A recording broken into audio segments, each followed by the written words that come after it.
കോൺഗ്രസിന്റെ സ്ഥാനാർത്ഥി പട്ടികയിൽ ട്രാൻസ് വിഭാഗത്തിനും അർഹമായ പ്രാതിനിധ്യം ലഭിച്ചിരിക്കുന്നു എന്നുള്ളതാണ്. തിരുവനന്തപുരം പോത്തൻകോട് ജില്ലാ പഞ്ചായത്ത് ഡിവിഷനിൽ നിന്നും മത്സരിക്കുന്ന അമേയ പ്രസാദാണ്. അമേയ ട്രാൻസ്ജെൻഡർ കമ്മ്യൂണിറ്റിയുടെ കോൺഗ്രസ് വിഭാഗത്തിൻ്റെ സംസ്ഥാന പ്രസിഡന്റ് കൂടിയാണ്. അമേയ നമുക്കിപ്പം ചേരുകയാണ്. നമ്മൾ ആവശ്യപ്പെട്ടിരുന്നത് 3 സീറ്റുകളായിരുന്നു. 3ഉം അംഗീകരിച്ചു എന്നാണ് മനസ്സിലാക്കാൻ. ആലപ്പുഴ വയലാർ ഡിവിഷനിലും അരുണിമ എം കുറുപ്പ് നമ്മുടെ സംസ്ഥാന മുൻ പ്രസിഡന്റ് ഇപ്പോഴത്തെ രക്ഷാധികാരിയുമാണ്. പിന്നെ ഏലൂർ മുനിസിപ്പാലിറ്റിയിൽ രാഗരഞ്ജിനി എന്ന് പറഞ്ഞാൽ അതും സംസ്ഥാന മുൻ പ്രസിഡൻ്റായിരുന്നു. അപ്പോൾ 3 പ്രസിഡന്റുമാരുമാണ് അവർ പരിഗണനയിൽ വെച്ചത്. അതിൽ ഇപ്പോൾ സംസ്ഥാന പ്രസിഡൻ്റായിട്ടിരിക്കുന്ന എന്നെ തിരുവനന്തപുരം പോത്തൻകോട് ഡിവിഷനിൽ മത്സരിക്കാൻ.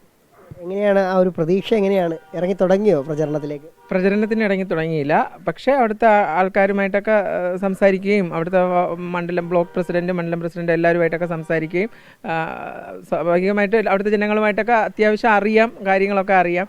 അതിനെയാണ് ഞാൻ ചോദിക്കാൻ വന്നത്. ഈ ട്രാൻസ് വിഭാഗത്തിന് ലഭിച്ച ഈ ഒരു അംഗീകാരത്തെ എങ്ങനെയാണ് കാണുന്നത്?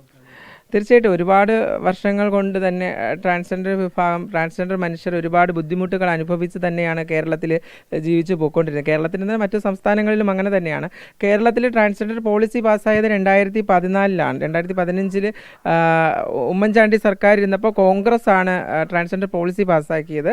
അത് കഴിഞ്ഞിട്ടും 10 വർഷവും ഇടതുപക്ഷ സർക്കാരാണ് ഭരിച്ചുകൊണ്ടിരിക്കുന്നത്.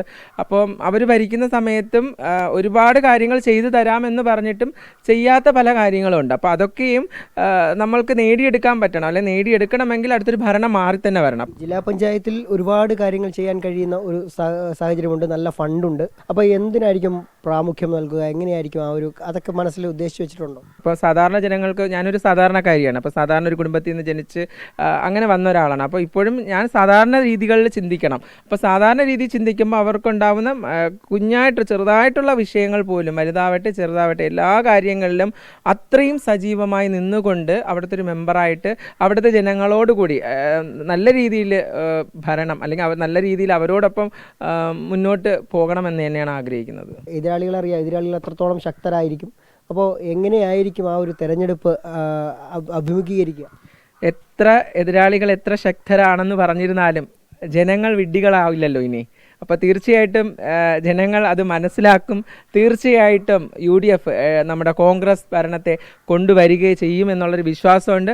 അമ്മയ്ക്ക് വേണ്ടി അങ്ങനെ ട്രാൻസ് സെലിബ്രിറ്റികളൊക്കെ രംഗത്തെത്തുമെന്ന് പ്രതീക്ഷിക്കാമല്ലേ? വരുമെന്ന് പറയാൻ ഇപ്പോൾ നമ്മുടെ മുൻ പ്രസിഡന്റ് അരുണിമ എം കുറുപ്പ് വരും. പിന്നെ നമ്മുടെ സെലിബ്രിറ്റി മേക്കപ്പ് ആർട്ടിസ്റ്റ് രഞ്ജിമാർ വരാമെന്ന് പറഞ്ഞിട്ടുണ്ട്.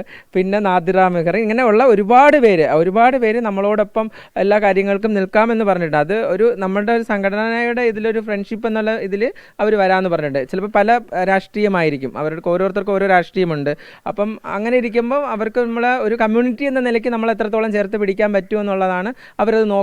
ചരിത്രം സൃഷ്ടിക്കാൻ കഴിയുമെന്നൊരു പ്രതീക്ഷയോട് തന്നെ മുന്നോട്ട് പോവുകയാണ്. തീർച്ചയായിട്ടും ജയിക്കുമെന്നുള്ള വിശ്വാസത്തിൽ കൂടി എന്ന് വെച്ചാൽ ജയിക്കുമെന്നൊരു ഉറപ്പ് മനസ്സിലുണ്ട്. ഏതായാലും എല്ലാവിധ ആശംസകളും നേരുകയാണ്. ട്രാൻസ് വിഭാഗത്തിന് ലഭിച്ചിരിക്കുന്ന ഈ ഒരു സ്ഥാനാർത്ഥിത്വം ഒരു വലിയ പ്രതീക്ഷയാണ്, വലിയൊരു ഉത്തരവാദിത്വമായി കരുതുകയാണ് അമ്മയ. അതുകൊണ്ട് തന്നെ വരും ദിവസങ്ങളിൽ ശക്തമായ പ്രചരണവുമായി മുന്നോട്ട് പോകാൻ തന്നെയാണ് തീരുമാനിച്ചിട്ടുള്ളത്.